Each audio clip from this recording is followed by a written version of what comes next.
So first of all, thank you very much, Harsha, Peter, for inviting me to address this gathering. As Harsha told you, I stand here as a representative of the artists of the People's Movement. Now, like the IT sector, we artists also banded together during the Aragalaya in order to inform and to strengthen and to focus our opposition to the leadership, the government and the president were providing the country during this crisis. As a group, we continue to question the integrity, the capacity and the intention of our deeply conflictual political leadership.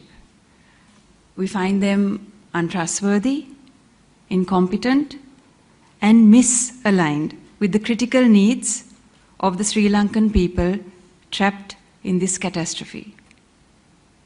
As artists, we hope to inspire our fellow Sri Lankans to step forward with courage on behalf of themselves and on behalf of others, to demand what they are entitled to as citizens of this country. And as artists of the People's Movement, we lend our voice to similar calls of other collectives, civic collectives, reiterating the need to form a broad coalition of responsible citizens who will protect the sovereignty of Sri Lanka and its people as we face our most devastating challenge. Now, when I look around this room, I'm going to guess that most of us gathered here were children or youth in the 70s and the 80s. So we may have lingering or hazy memories of what occurred in 1983, in 1989. However, we ourselves at this time had very little power to do anything about those disasters.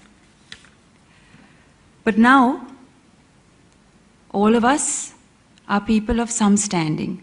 We have some degree of authority, responsibility. We have a fair level of social currency. And we cannot look away from the fact that we as a generation are facing our watershed moment.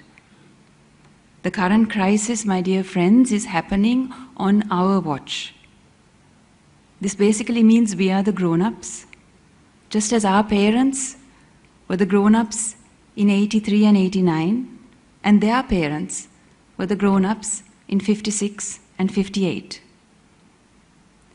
In 4 months' time, we will be commemorating, and I refuse to use the word celebrating, we will be commemorating 75 years of independence. 75 years, 3 generations. Past colonialization, and look how low we have sunk. The question before us then is, will our generation have the courage, have the foresight, the humility, the integrity, the maturity to turn this country around? Already somebody in this audience thinks not us, but 2 generations beyond us.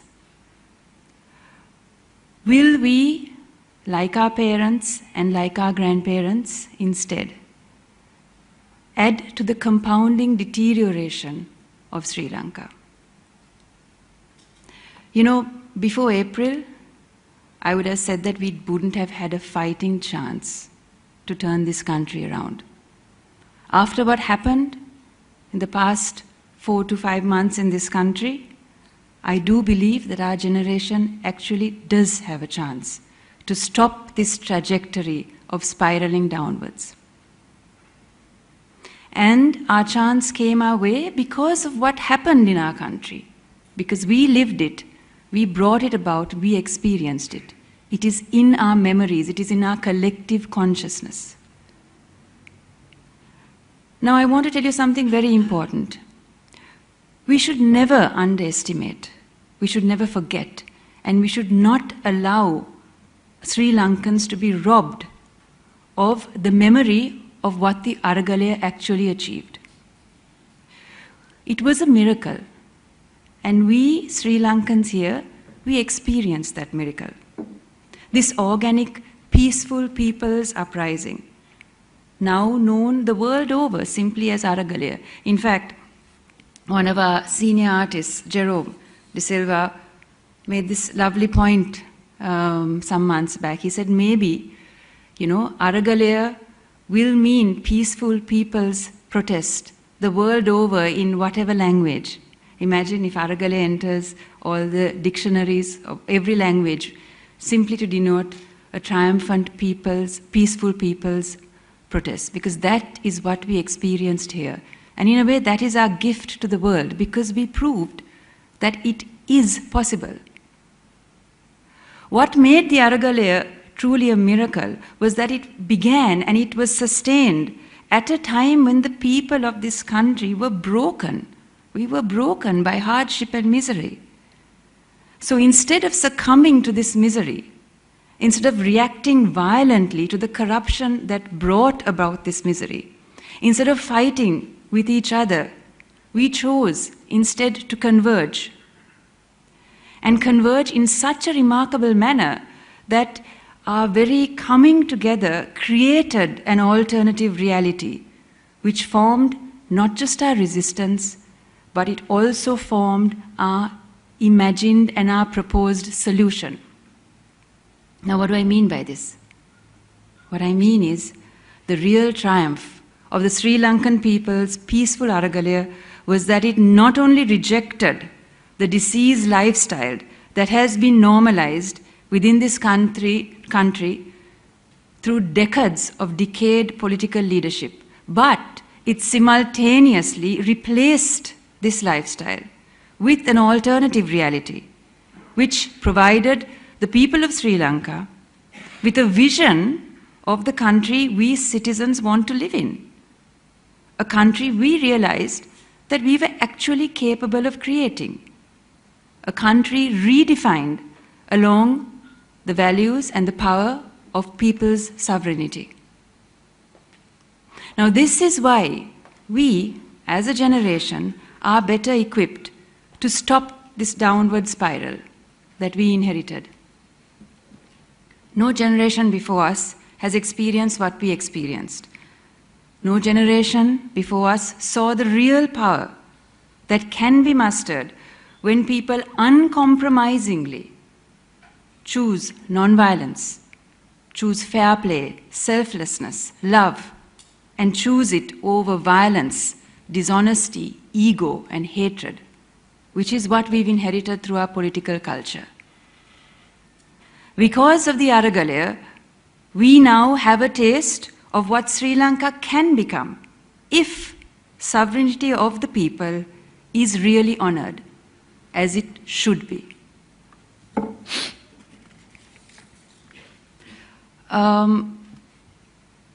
Why I've chosen to speak about sovereignty today is because it is no longer abstract to us.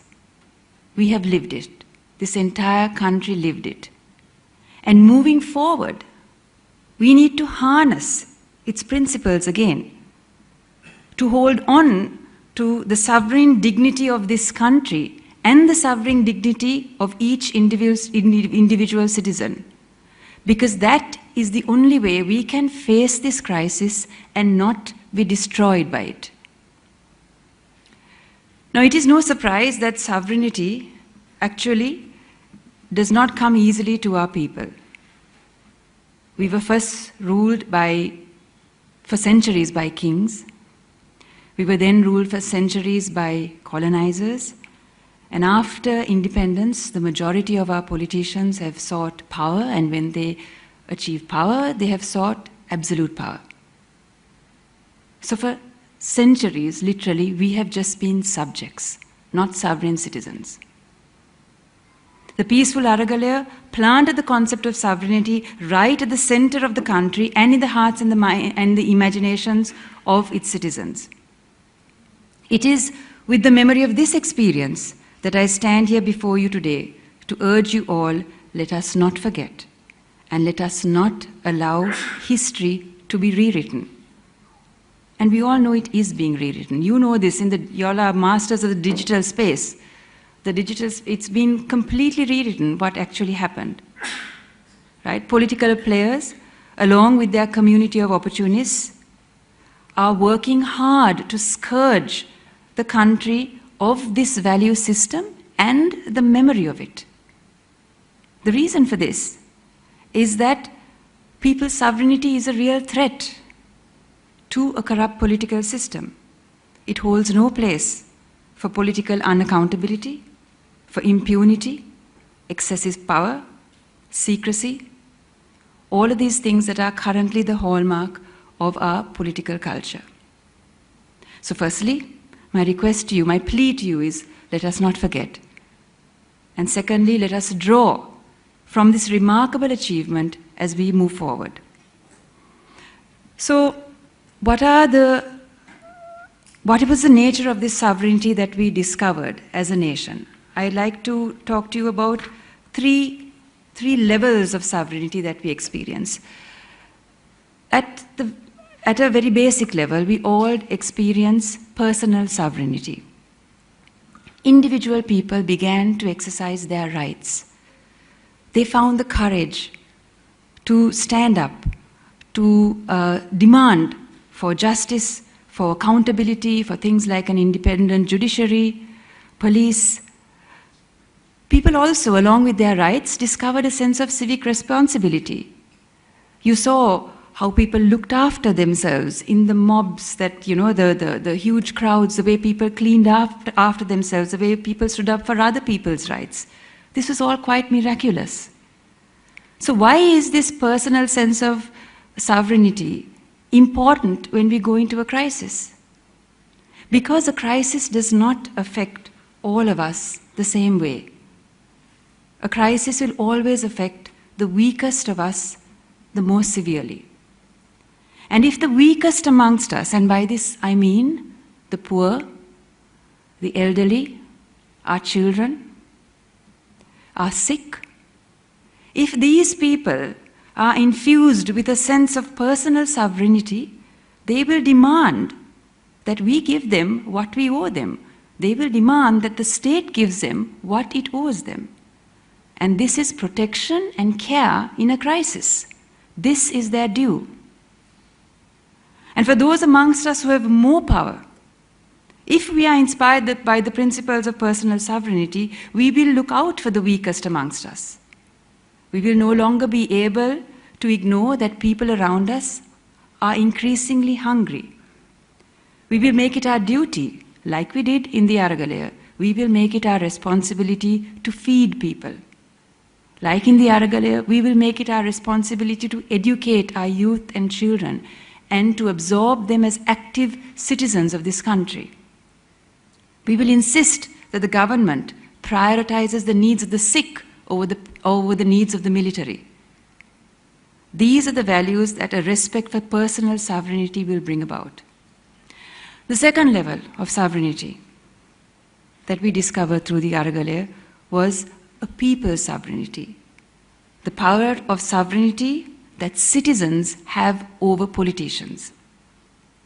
For the longest time, citizens in Sri Lanka have forfeited their sovereignty to politicians. Politicians have been given a free hand to do as they wish with our resources, with our futures, even with some of the people of this country, people that they don't like or that they feel threatened by. Tamils, Muslims, women, LGBTQ community, plantation workers. Through the Aragalaya, people discovered that when they claim their true collective sovereignty, politicians are reduced to what they always meant to be. They are not our rulers. They do not tell us what to do. They are our political representatives. They do what we want done. They are bound by this. This is true democracy based on the sovereignty of people. The third level of sovereignty that we discovered through the Aragalaya was sovereignty as a country. The Aragalaya defined a generation of courageous, creative, and peaceful Sri Lankans determined to bring about the country they want to live in through peaceful means. This redefined Sri Lanka to the entire world. At a time when we might have entered world history only as a bankrupt and failed state, the Aragalaya claimed for this country and claimed for us a stamp of dignity, a righteous demand for justice through the sovereignty of a people's movement, and we will be remembered throughout the world's history for this achievement, not just being beggars and bankrupt. So how do we move forward then into this great unknown?